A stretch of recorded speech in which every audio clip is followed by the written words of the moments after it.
Allan, your daughter Susie has profound learning disability. Can you tell me a bit about her life? Susie still lives at home with her dad and I. She's a 33-year-old lady with profound learning disabilities, very multiple and complex health needs, and she also has challenging behaviour. Okay. And as part of a joint improvement team action group, can you have contributed to the elaboration of a guide called Essential Life Plan. Can you tell us what is this guide and its impact on the lives of people, maybe your daughter or no? Yes, well, the Essential Life Plan is something that my husband and I wrote together. And the reason we did it, Susie's life is so complicated, it occurred to my husband and I, what if something happened to both of us? Who would look after Susie? And although I have two grown sons, they don't know all the ins and outs of my daughter's health. So we put together, my husband and I, mainly myself, put together an Essential Life Plan that looked at every aspect of my daughter. And from a very human point of view, but also capturing all the medical needs and all the requirements that she has.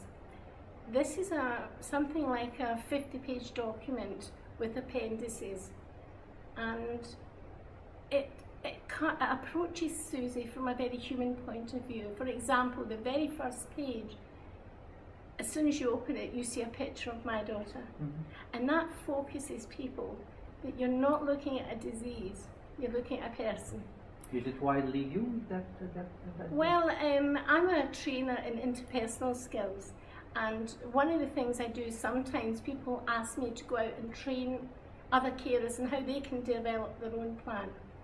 Now, we've been using this for my daughter for about 9 years. And the benefit of this plan is I've managed to get all the professionals to sign up to this plan. So the social workers, her day centre, her respite centre, the staff that I employ to help care for her, they all sign up to this, so we're following one plan. So there's not all these plans floating about, and everybody has proportional ownership. By that I mean, when I wrote the plan, I sent it out to all these key players and said, is there anything that you disagree with in this? Is there anything you would like to add? Is there anything you'd like to challenge? And the moment I got agreement, that was proportional ownership. So everyone has to adhere to the plan, and that's the benefit of my daughter. Is there an evolution also of the plan with the time passing by, or how does it work? I monitor it. I keep control of this plan because it's my daughter. The reason I do it is not because I'm better than MDLs, but I'm the most constant source in her life. Social workers will change jobs, workers will leave. I'm the constant source. So if something changes for Susie, for example, some medical requirement, which is page 10 in her plan, I would make the change and I would send it out at the same time to everyone. So everyone's getting the same information at the same time. Because I have always felt that withholding information creates an imbalance of power. So everybody's got the same information to follow the plan to the benefit of Susie. As a mother, I have two responsibilities. One is to protect and look after my daughter, and the other is to resource the people who are there to take care of her and look after her, and that's everyone involved in her life. This plan does both. Okay, great. What are the outcomes important for carers? The outcome, I think, important for carers, for me, an outcome, this is going to sound a very strange outcome, but I fight quite, carers will use words like fight and battle. It sounds very challenging words, but that's what we've done most of our life.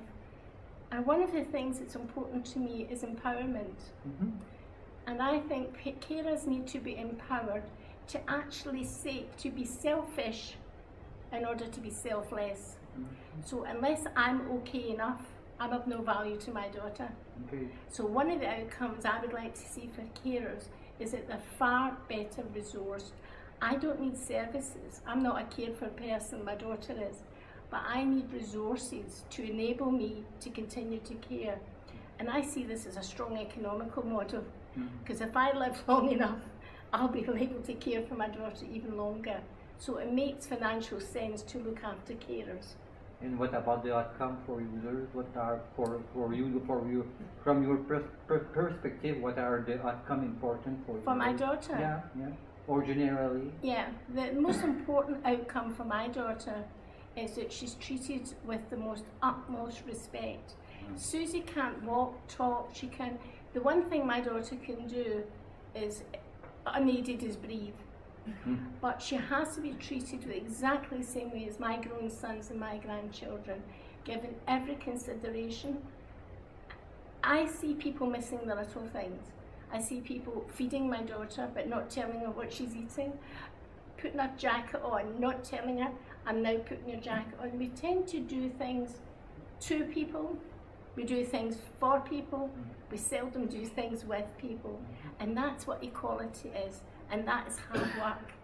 And that's what I want for my daughter. So the outcome I want for my daughter is for her to be treated as an equal in society. Even though she's not, it's hard when someone is so handicapped to do things with her. How is it possible? You see, I say this, and I hope a lot of people understand, I do not take care of my daughter. I care for her.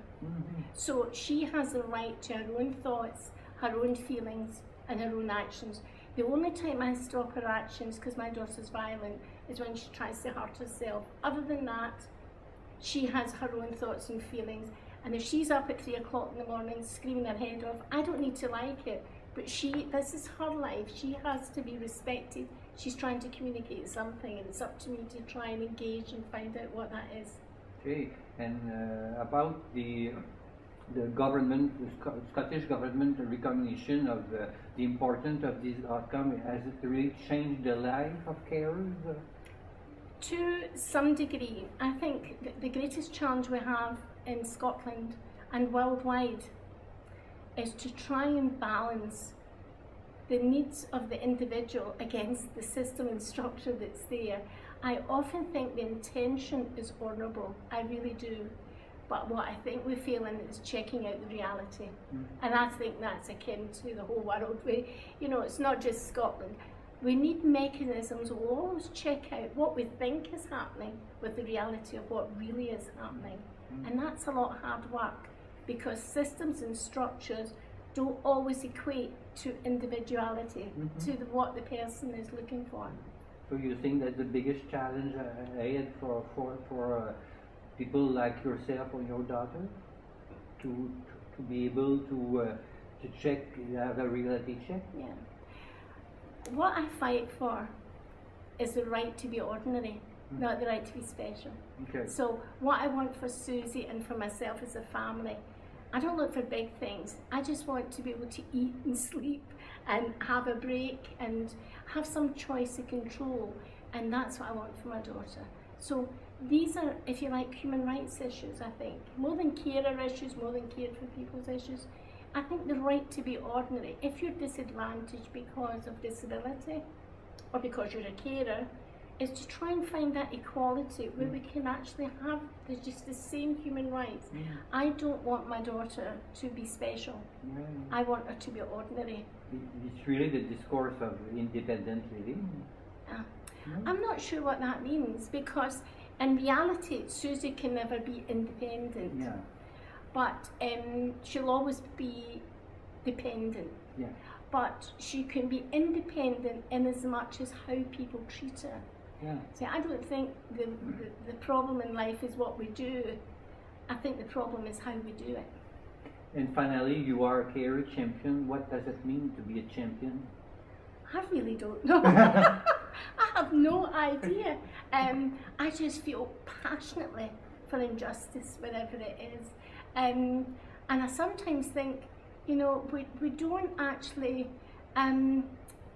honour the fun in life. We get so entrenched in all these rules and systems and structures, and I just wish we would trust folk to get it right.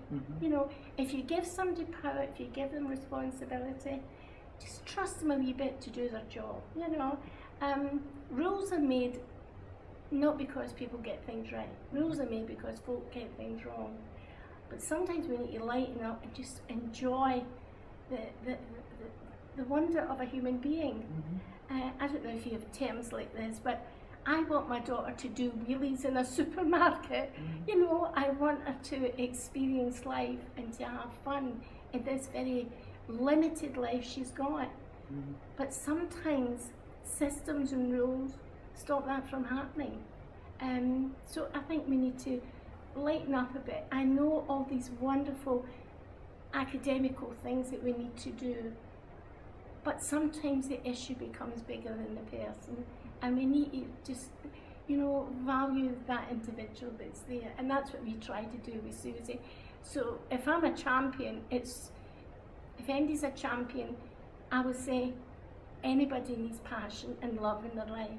And I said a little while ago, and I believe it with all my heart, a good enough partnership, whether it's professional, whether it's personal, needs a good enough relationship, and things will work.